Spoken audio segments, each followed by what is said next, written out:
Okie doke. Well, it is now 10:03, so we can go ahead and get started. So, for those of y'all that have not participated in any of our webinars, what you can do is during the webinar, if you have questions that pop up, just click the Q&A button there at the bottom, and then message me a question. I'm going to go through a slideshow.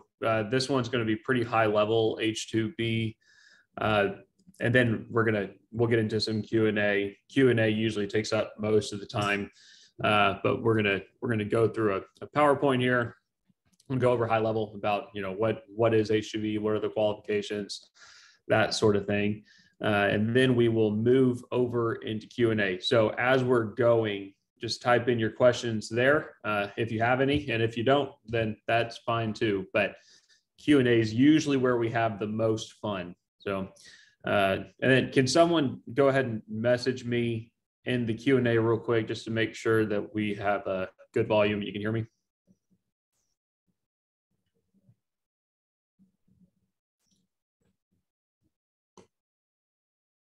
Good deal. All right, thank you. It says test, but I'm assuming that means yes. So good deal. All right. Well, let's go ahead and get this party started. We are going to talk about a subject that I love, which is H2B. All right. I'm going to share my screen. I'm going to start this PowerPoint. Okay. Sorry, one more time. Do you mind clicking in the Q&A and making sure that you can see my screen here? Okay, good deal. PowerPoint, you can see that too.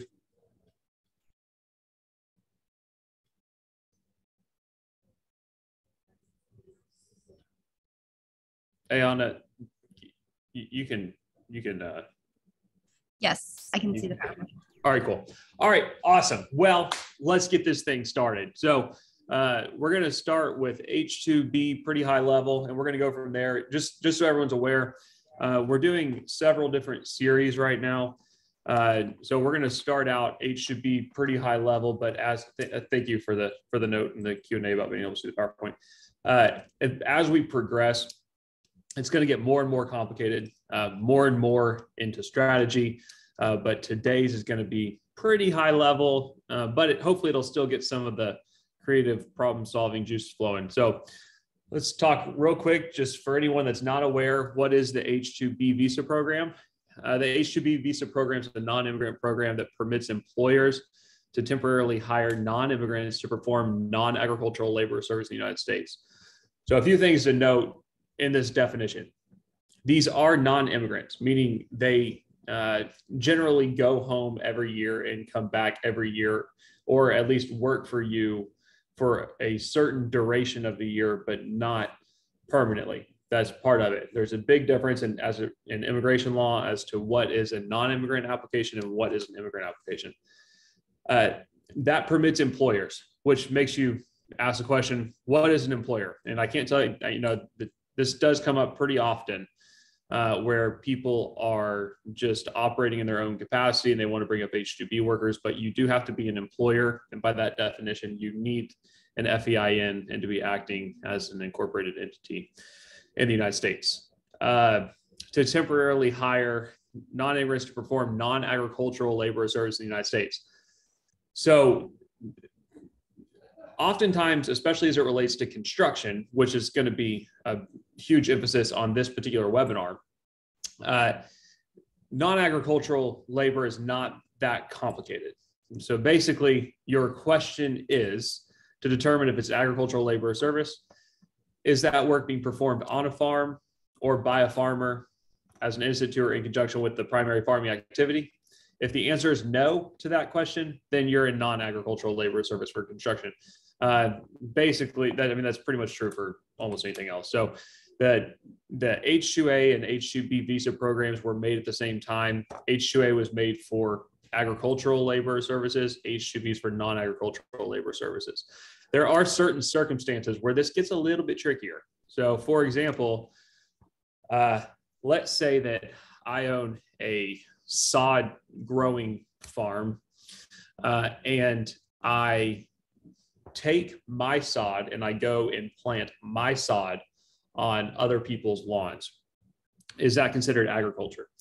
The answer is yes. That's under that. So that would fall under H2A, which is generally a big benefit to employers because there's no numerical cap, which we'll get into in a minute. But there, so you can kind of see how, because that work is being performed by a farmer as an incident to or in conjunction with the farming activity, which is the growing of sod. So that qualifies under H2A, which is great. But that's kind of where it starts getting, ooh. But so let's say that I'm not a sod farmer, but I'm a landscaping company and I plant sod. Is that agriculture? No, because I'm not a farmer. I'm not performing work on a farm. So that's how you see kind of where that can get a little sticky. And then, with construction, you have to think about what is agriculture. Okay. And this gets to be a very complicated subject, but the construction of of livestock confinements is the most common usage of the H-2A visa program for construction.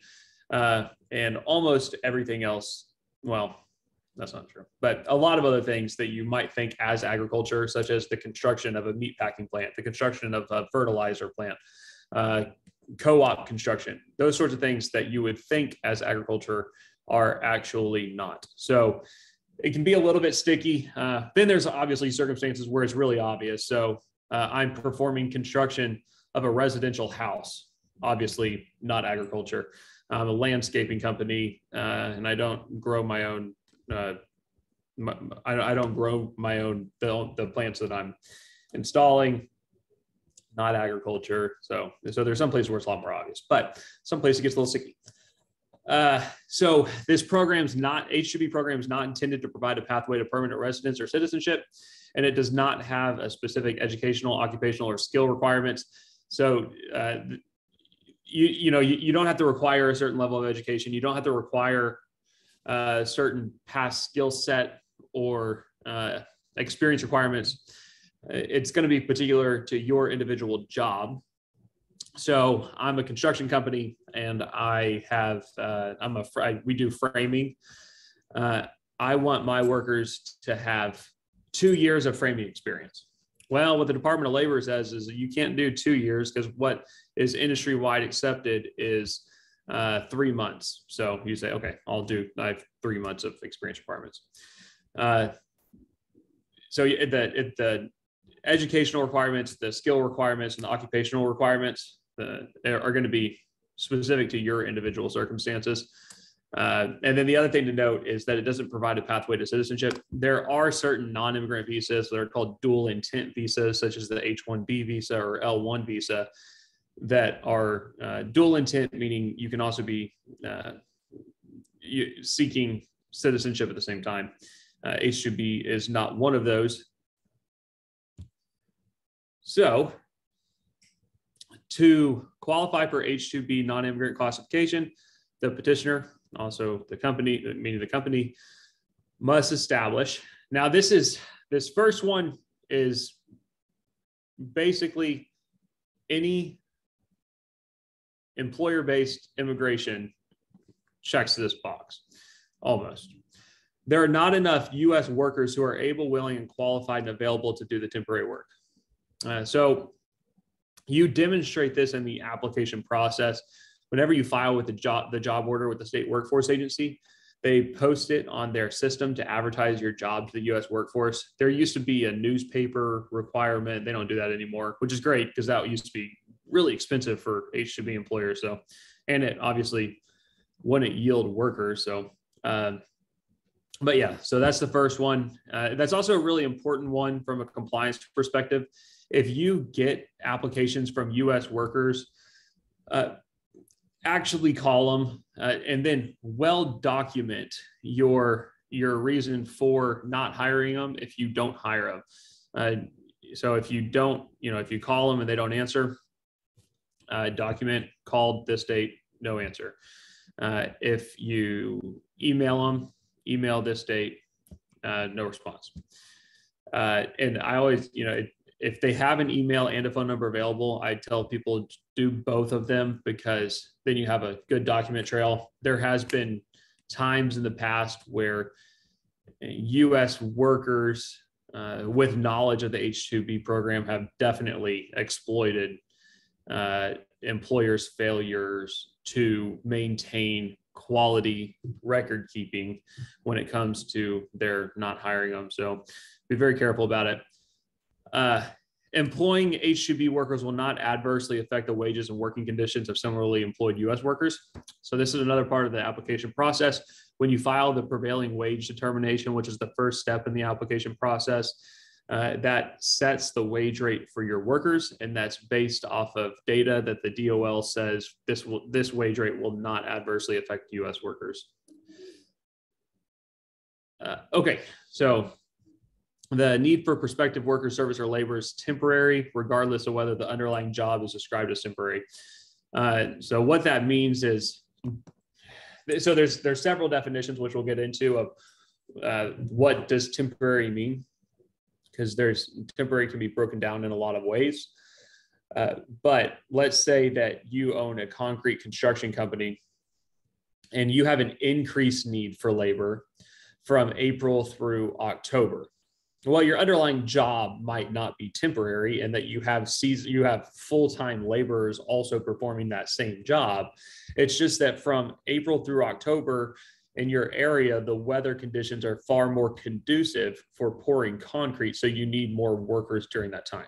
So the underlying job technically is not temporary because you have full-time people doing it, but the job available for these H-2B workers is temporary, in that it's just during your busiest time of the year. Okay, so is there a numerical cap? Yes, with H-2B visas, there is numerical cap, and it is a very frustrating one, especially if you're applying for an April 1st start date. The way that the visas are allocated is based off of the government's fiscal year. So the government's October 1st is our January 1st. And the government's, what would that be? Our June 1st is the government's April 1st. So that's in the middle point of the year. So they allocate 33,000 of them for October 1st and for work that starts on October 1st, and 33,000 of them for work that starts on April 1st. Now, please don't confuse this with, that means if I need workers on October 1st, I need to apply on October 1st. That's not the case. You start that application process actually pretty soon. So in the next couple of months at the latest. So that's for the start date of the work. Now this, I accidentally pulled up. Oh, no, okay. So the October cap is generally, actually always, far, far less competitive than the April cap. The October cap is usually made up of people that are reapplying for visas they didn't get, people that their work increases during the cold months. So think of holiday lighting, ski resorts, a lot of golf courses in Florida increase during that time. So that's what makes up a lot of October 1st starts. And then April 1st starts is the vast majority of everyone else. Your construction companies usually have April 1st starts. Your landscaping companies usually have April 1st starts. So you have a lot more demand during that time. And, just this last year on October 1st, for October 1st start dates, there were something like 20-ish thousand visas applied for out of the 33,000 for work that starts on October 1st. So if you had an October 1st start date and your application met the regulatory requirements, you basically got workers. Whereas on April 1st, if you didn't file a cap exempt application, which we'll get into in a minute, what that means, you had about a 20% chance of getting your workers. That cap's probably going to be hit this week or next week for April 1st start dates. There were 134,000 beneficiaries applied for those 33,000 spots. So, it's about 100,000 worker difference this last year. Now, there is often a cap increase for the second half of the fiscal year. For the first time ever this year, there was actually an increase for the first half of the fiscal year 2022, which was great. But that was because the demand, even for the first half, was significantly greater than in prior years. So that's the numerical cap is the most frustrating part. To me, the numerical cap thing in immigration law in general, especially, actually, let me correct myself. The numerical cap for non-immigrant visas, where the labor market is tested yearly, makes no logical sense. And it's just a political token, because if you're testing the labor market yearly and you're paying wages that by definition do not adversely affect the US workforce, and there are people properly petitioning for those available visas, that means that demand for labor far exceeds supply. You're proving the demand for labor far exceeds supply, and you would have to prove that again the subsequent year. So what value does a numerical cap have other than restricting supply whenever that doesn't actually make any sense? And so it's just like the most obviously political token, and it's really frustrating, but it is something that we have to deal with. Okay, now this is important. There are certain H-2B visa holders and applicants who are not subject to the cap, meaning they don't count against the cap. They are not part of that 33,000. And so your question should be, ooh, how do I make my workers that? That's the most important thing.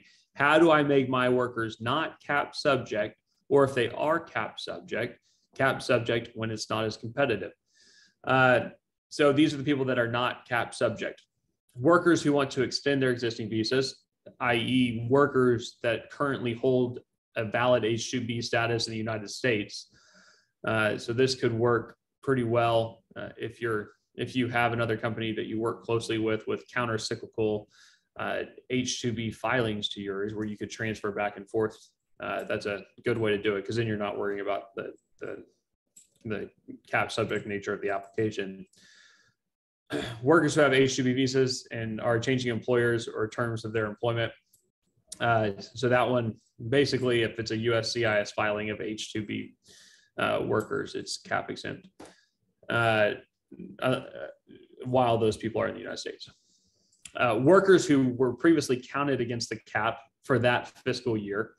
So if I had workers hit the cap in October, they're not subject to the cap again in April. Spouses and children of H-2B visa holders, so H-4 non-immigrants, are not subject to that 66,000, but they are eligible to come up here. Workers for fish roe processors, including fish roe technicians and supervisors.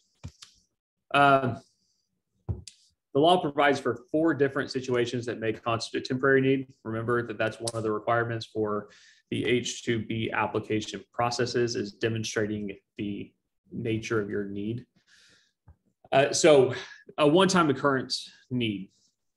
This one, one-time occurrences are not used a whole lot. We have used them. For example, a one-time occurrence need would be if I'm constructing a building, and let's say I'm constructing a church, and the church needs a mural painted.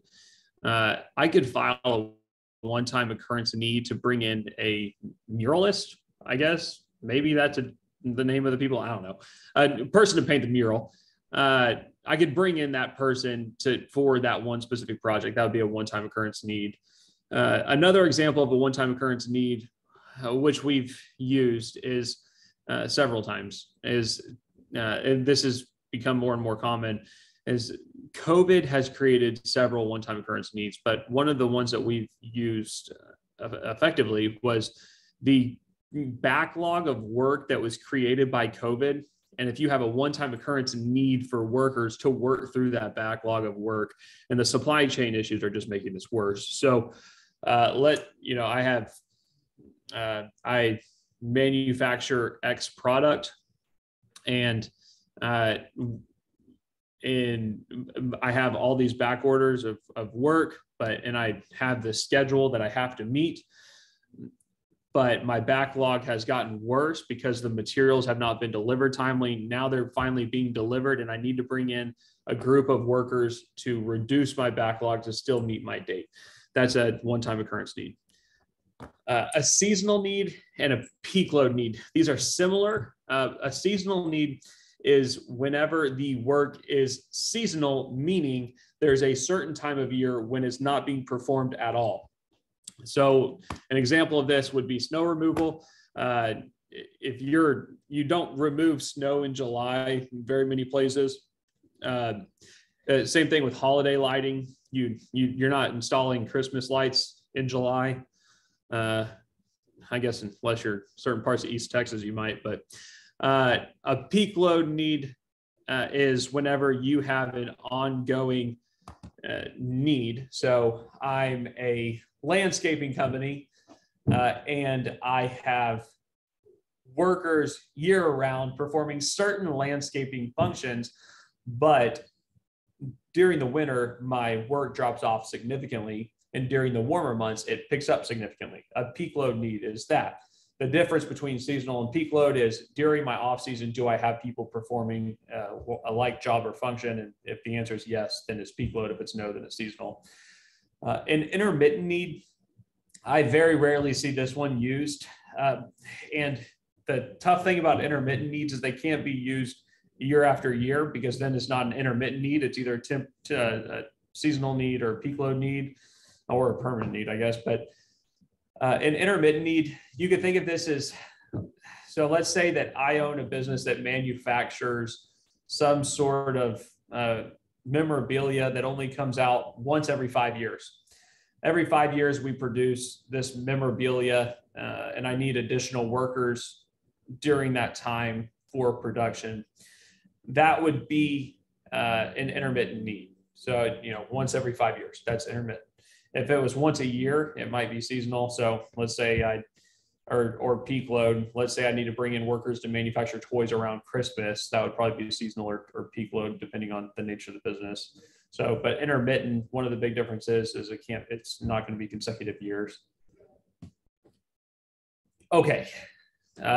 Advantages for the construction industry employers.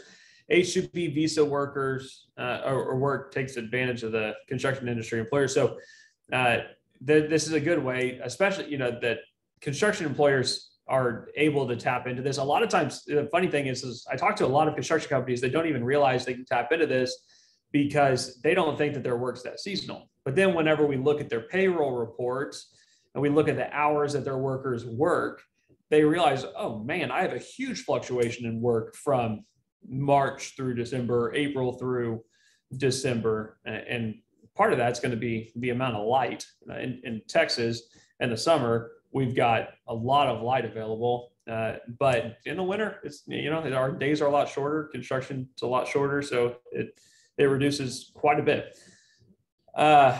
H-2B visa workers are in connection with a specific employer.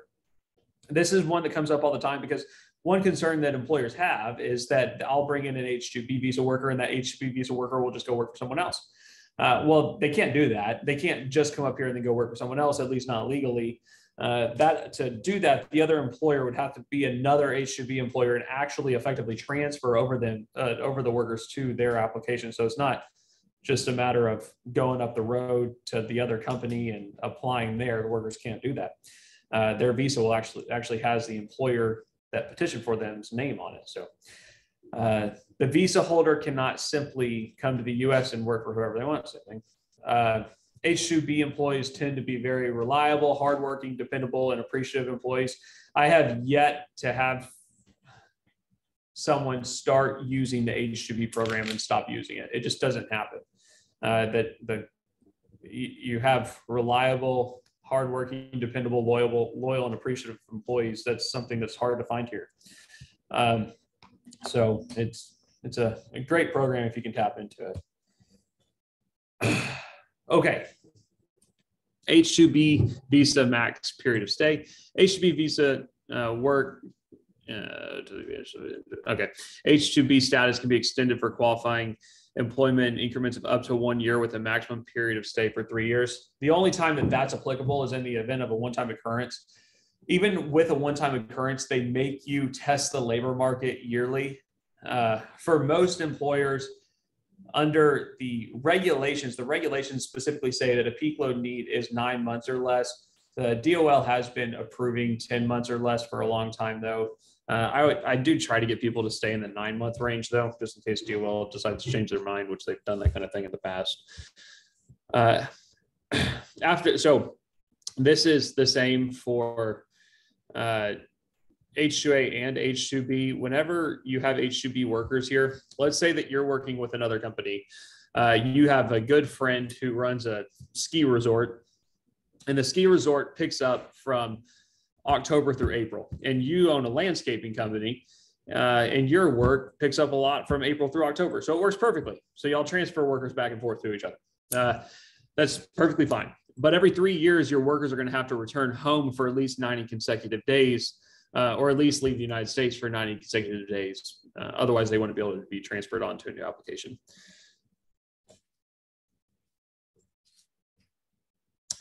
So construction employers can utilize the H2B employers in general can utilize H2B employees for years with relatively little interruption, so long as the labor market conditions continue to support the need for H2B workers. The other aspect of it is you also need to strategize on how you're going to navigate the numerical cap. And that's something that I'm happy to do with anyone that calls me. So if that's something that you struggle with, feel free to give me a call. So I'm going to end that. Now, let's see. If you have any questions, you can go ahead and put them in the Q&A here, and we can talk about whatever you want. So one thing that I also mentioned is, and this is pretty common, especially for employers with multiple locations. A lot of times employers with multiple locations will petition in their various locations, and then they'll transfer their workers from one application to another, depending on the needs. So if I own a construction company and my construction company works in all these different areas, then I can file in all those areas. And then let's say I only get workers on one of my applications, so I can transfer them based off my needs to these other locations. That's totally fine. Pretty common thing to do. All righty. Q&A is open. If anyone has any questions, I'll give you all just a couple minutes to ask them if you do have them. And if not, then we can wrap this thing up.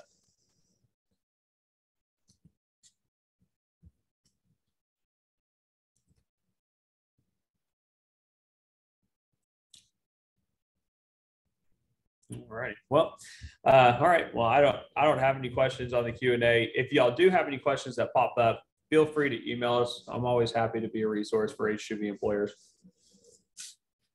And I'll be happy to answer any questions that you might have. We're going to have more webinars coming up. It's going to get more and more complicated. We're going to get more and more into the compliance with H2B regs, which is really important. These are programs that are pretty aggressively audited by the Department of Labor. And so we're going to get more and more into the weeds of H2B. I appreciate everyone participating with this webinar, and we'll look forward to seeing y'all in the future.